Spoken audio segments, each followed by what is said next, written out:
आज अलीगढ़ के स्वर्ण जयंती नगर में स्थित SBI बैंक के कार्यालय पर ग्राहक सेवा केंद्र के दर्जनों लोगों ने SBI के खिलाफ जमकर नारेबाजी की और हंगामा किया।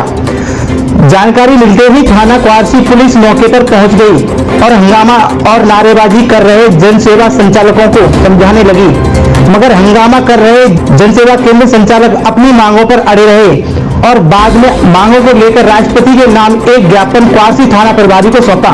जानकारी देते हुए मयंक राठी ने बताया, प्रधानमंत्री द्वारा जनहित तक भारत सरकार एवं उत्तर प्रदेश सरकार द्वारा संचालित योजनाओं का लाभ घर घर पहुंचाने हेतु बैंक ग्राहक सेवा केंद्र का गठन किया गया।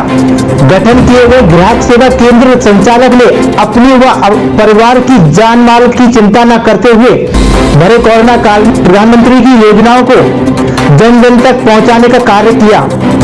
लेकिन आज वही बैंक ग्राहक सेवा केंद्र संचालक अपने उच्चाधिकारी द्वारा दिन प्रतिदिन प्रताड़ित किए जाते हैं। जब उनसे कोई भी शिकायत की जाती है तो यह उन शिकायतों बैंक द्वारा किए हुए बिजनेस से आकलन कर शिकायत व शिकायतकर्ता को नजरअंदाज करते हैं। इसलिए इस ज्ञापन के माध्यम से मांग करते हैं कि हमारी समस्या का निस्तारण जल्द से जल्द किया जाना सुनिश्चित किया जाए। स्टेट बैंक ग्राहक सेवा केंद्र अब तक संचालित हैं, उन्हें कोई भी मानदेय नहीं दिया जाता है। आज हमने RBO के सामने जो धरना प्रदर्शन किया है उसमें हमने कुछ प्रमुख मांगें रखी हैं, जिसमें प्रमुखता की जो हमारी मांग है, एक तो हमारे कमीशन को बढ़ाया जाए, बहुत हमें नामात्र के मुकाबले कमीशन मिलता है खाते खोलने को लेकर। दूसरा ये है कि ये जो स्टेट बैंक का पोर्टल है वो इतना गंदा पोर्टल हो चुका है जिसमें कार्य करना असंभव है, जिसमें बड़ी बामुश्किल सब लोग कार्य करते हैं। उसके बावजूद इतने टारगेट RBO के माध्यम से दे दिए जाते हैं, बैंकों के माध्यम से दे दिए जाते हैं, जिनको अगर हम पूरा नहीं कर पाते हैं तो ऊपर से हमारे ऊपर कार्रवाई की जाती है और इस तरीके की संचालन किए जाते हैं कि जैसे हम कोई गुनहगार हों। हम दूसरा ये है कि हमारे पास जितने भी बैंक के परिसर में आपने देखा होगा प्रधानमंत्री जी की योजनाओं का घर घर लाभ पहुंचाने के लिए उन्होंने ग्राहक सेवा केंद्र का स्थापना की। उन ग्राहक सेवा केंद्रों को बैंक से लगभग 1 से 2 किलोमीटर की दूरी में खुलना चाहिए, जिससे लोग और जनता उनका लाभ उठा सके। लेकिन RBO कर्मचारियों ने बैंक के कर्मचारियों ने अपने स्वार्थ के लिए, अपने निजी स्वार्थ के लिए, अपने खुद को काम को बचाने के लिए CSP को बैंक के बराबर में स्थापित कर दिया है, बैंक परिसर में स्थापित कर दिया है और बैंक खुद काम न करके CSP से उस कार्य को कराती है। इससे पूरा लाभ बैंक लेती है।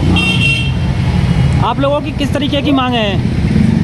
हमारी मांग ये है कि जो भी ग्राहक सेवा केंद्र बैंक परिसर के अंदर खोले गए हैं, चाहे वो परिसर मालिक उसी ग्राहक सेवा केंद्र का क्यों ना हो, परिसर उसी का क्यों ना हो, वहाँ ग्राहक सेवा केंद्र संचालित नहीं होना चाहिए।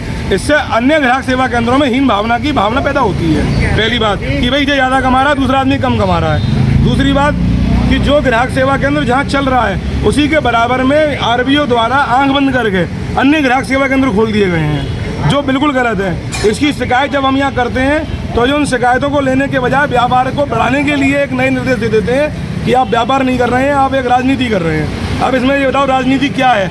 2 रुपये कमाने के लिए हमें 50 रुपये का तेल फूक के यहाँ आना पड़ता है। क्या गलत कर रहे हैं हम अपनी मांगों को भी ना रखें।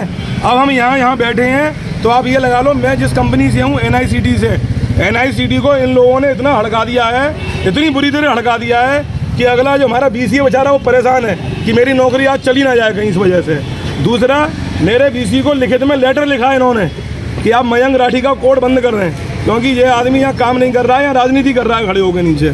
तो ये कोड बंद अगर इन्होंने मेरा किया तो मैं आज सब लोगों के सामने यहाँ पर और RBO के सामने भी कह रहा हूँ कि मैं कल सुबह DM साहब को चिट्ठी लिखूँगा, अपने आप को मिट्टी का तेल लेके मैं अपने को आग लगाऊंगा। अगर ऐसा होता है तो अगर मेरा कोड इन्होंने बंद किया इस वजह से तो मैं कल कुछ भी करने को तैयार होऊंगा और उसकी समस्त जिम्मेदारी, अगर मेरे संग कोई घटना भी घटती है यहाँ से जाने के बाद तो उसकी समस्त जिम्मेदारी क्षेत्रीय कार्यालय RBO की होगी। अगर इन्होंने मेरे को मरवाने की है कोई साजिश रची तो उसकी संपूर्ण जिम्मेदारी RBO की होगी, और अगर मेरा कोड बंद होता है तो उसकी जिम्मेदारी भी RBO ही लेगा। हम आपके साथ के जो CSP मेरा कोड बंद कर दो। CSP कहाँ गए हैं? सभी CSPओं को इन्होंने रूबी होटल में हाईजैक कर रखा है। इन्होंने रूबी होटल में सबको एक एक करके काम के बहाने बुला लिया है और कुछ लोगों को ब्रांचों के अंदर ही बुला के उनसे काम कराया जा रहा है कि आप अपने ग्राहक सेवा केंद्र पे आज ना बैठें। सभी को बुलाया गया है। ऐसी एक NICT नहीं है, ऐसी 50 कंपनियां हैं जो कंपनियां हमारे फील्ड में वर्क कर रही हैं। उन सारी कंपनियों के BC के माध्यम से सभी CSPओं को बुलाकर सबको बैंकों के अंदर अलग अलग तरीके के कार्य दिए गए हैं। वैसे तो ये कहते हैं कि बैंक के अंदर CSP विराजमान नहीं होगा, बैंक के अंदर CSP नहीं बैठेगा, बैंक के अंदर CSP कोई कार्य नहीं करेगा, लेकिन एक तरफ उन CSPओं को बुलाकर इस तरीके के कार्य उन लोगों से करवाए जा रहे हैं जिससे कि आज इस धरने में वो शामिल ना हो सकें, आज अपनी बात को वो अच्छी तरीके से ना रख सकें। जो लोग आए थे उनको भी भेज दिया गया यहाँ से हड़का के, बहुत लोग आए थे उनको हड़का के भेज दिया गया यहाँ से। ठीक है सर। ज्ञापन दिया गया, इसको अग्रिम कार्रवाई हेतु उच्च अधिकारियों को भेजा जाएगा। मैं किशनपुर चौकी इंचार्ज SI मोहन कुमार आगे। सर ये ज्ञापन किस आधार पर काय के लिए दिया गया? ये ज्ञापन इनका कस्टमर केयर सेंटर है आपकी वहाँ पे इन्होंने संबंध में दिया गया है।